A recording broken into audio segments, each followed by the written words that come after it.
Alô, torcedor tricolor de todo o Brasil. Mais uma rodada de campeonato brasileiro no estádio Cícero Pompeu de Toledo, Morumbi. São Paulo e Goiás, Goiás e São Paulo. O São Paulo ainda na luta, no sonho de ficar no G4 para classificação direta na Copa Libertadores da América de 2020. E mais uma partida deplorável. Mais uma partida horrorosa. Uma vergonha. Uma vergonha de um time sem vergonha.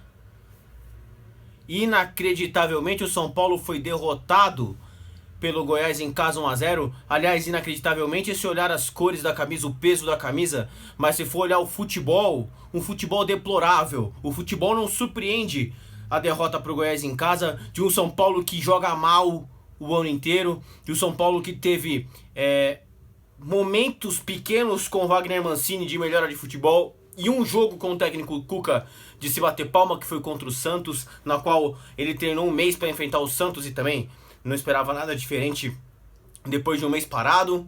Um São Paulo que mais uma vez teve jogador machucado, o Toró, que saiu mais uma vez com distensão, possivelmente uma distensão muscular na coxa esquerda. O São Paulo que machucou Raniel e Anderson Martins durante a semana. Um São Paulo que já tem Pato machucado. Um São Paulo num ano horroroso. Um ano fracassado, comandado pelo seu presidente Leco e pelo diretor de futebol Raí e pelos seus aspones. Os aspones a porra nenhuma. Os assessores a porra nenhuma. Um futebol horrível, um futebol deplorável, de um trabalho, desse tamanhozinho aqui, de todo mundo, Um trabalho muito pequeno. Hoje, para resumir sobre o jogo de hoje, nota 0 para todo mundo. Nota 0 para todos. Aliás, desse jeito, coitado do Daniel Alves, vai pedir para ir embora. Um futebol muito pequeno, um desempenho muito pequeno. Uma vergonha.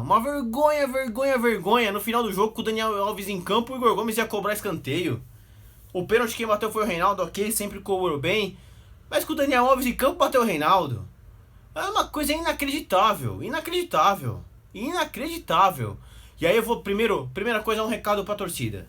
Pra quem escuta a minha humilde opinião, quem vem aqui no canal, curte o vídeo, assiste, o pessoal do grupo Vamos São Paulo, que muitas vezes quer ouvir um pouco do que eu falo, eu agradeço muito a quem dá o play no vídeo.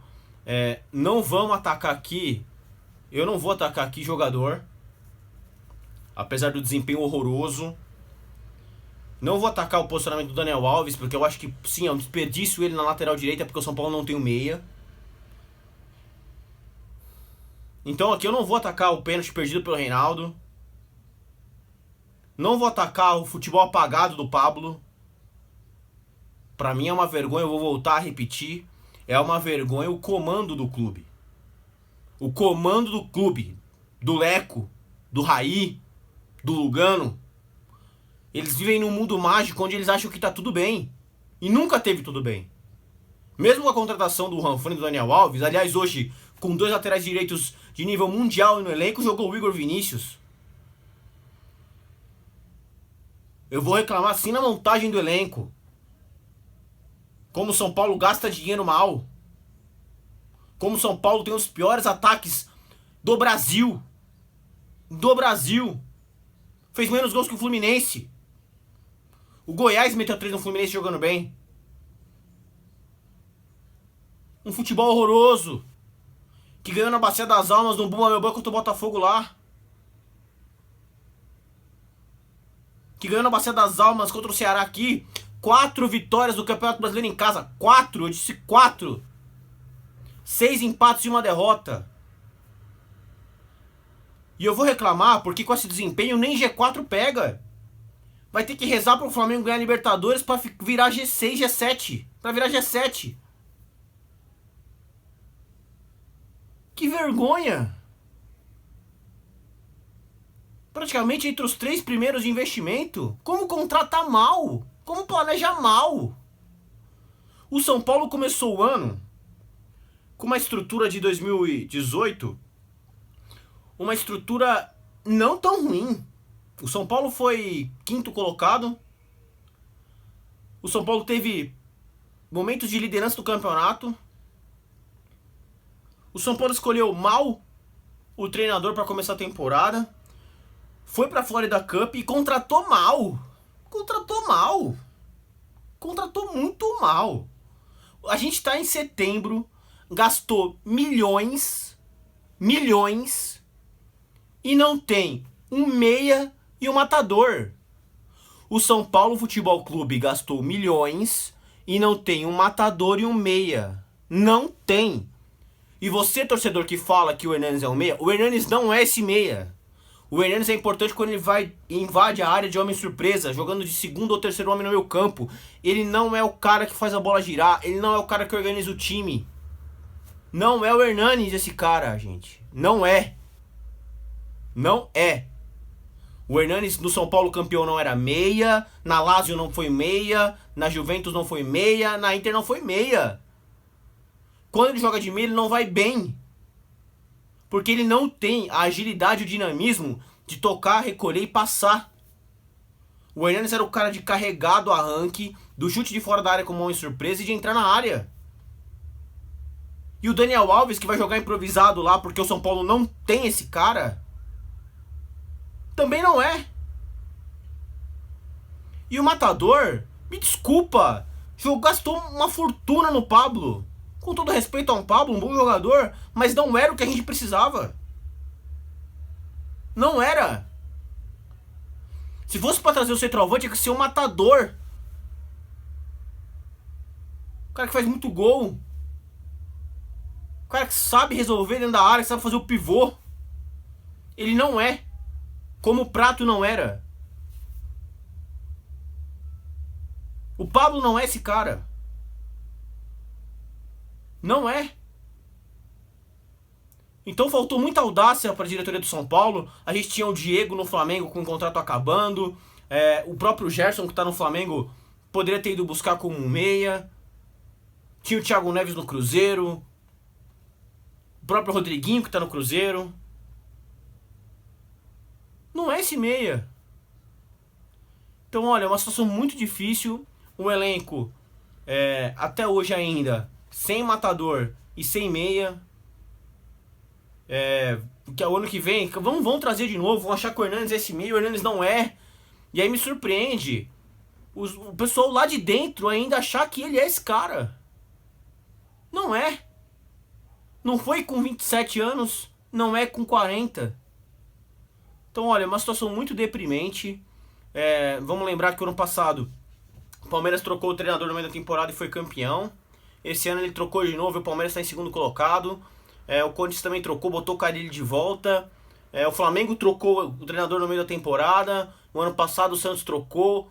O São Paulo não pode cair na pilha de que trocou 20 treinador. Tá trocando porque tá indo mal. Eu esperava muito mais do Cuca, mas o trabalho até aqui é horroroso. E particularmente eu não tenho mais esperança de melhorar com o Cuca. Eu não tenho mais esperança.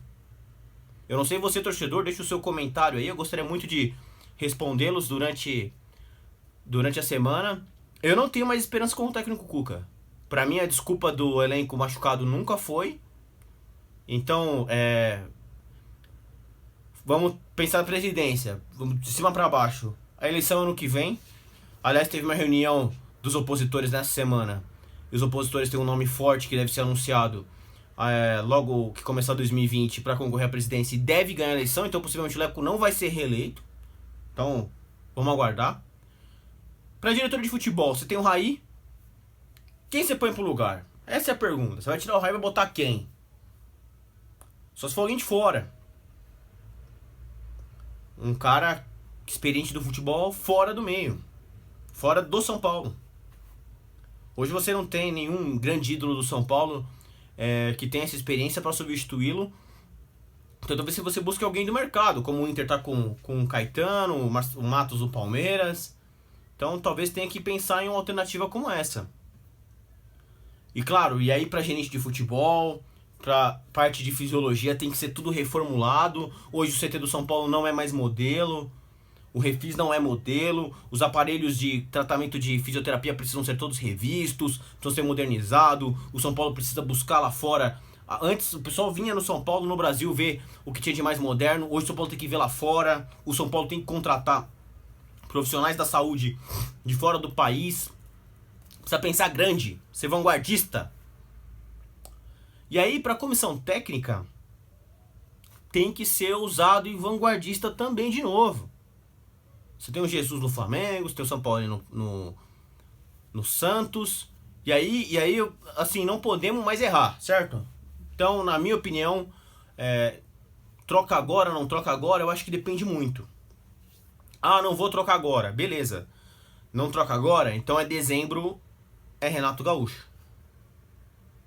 Dezembro é Renato Gaúcho. 1,5 milhão por mês pro Renato Gaúcho. Desfaz de 3 cabeças de bagre. Não pode ter treinador de baixo clero para comandar o São Paulo. É Renato Gaúcho. Ah, o Renato Gaúcho tá muito caro. É o Renato Gaúcho. Já perdeu um ano pro Palmeiras, que é um bom treinador. Ah, o Thiago Nunes do Atlético. Eu não iria de Thiago Nunes. Gosto muito dele, falei pro pessoal que gostaria, mas eu não iria.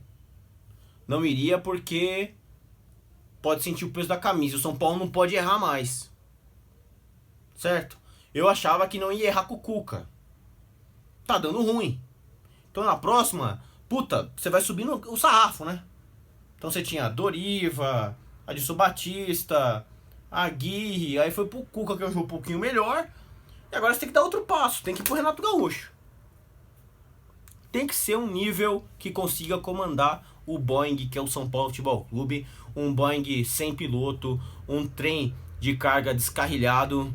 Então o São Paulo, um caminhão Mercedes-Benz de toneladas sem piloto descendo a Baixada Santista na Anchieta, na Imigrantes.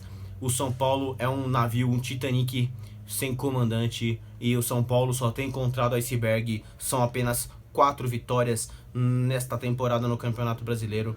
Dessa forma, a Libertadores fica muito difícil, porque uma hora você vai começar a parar de ganhar fora de casa. O São Paulo não joga pra ganhar. Então tá na hora de pensar em salvar a temporada, porque tá muito difícil.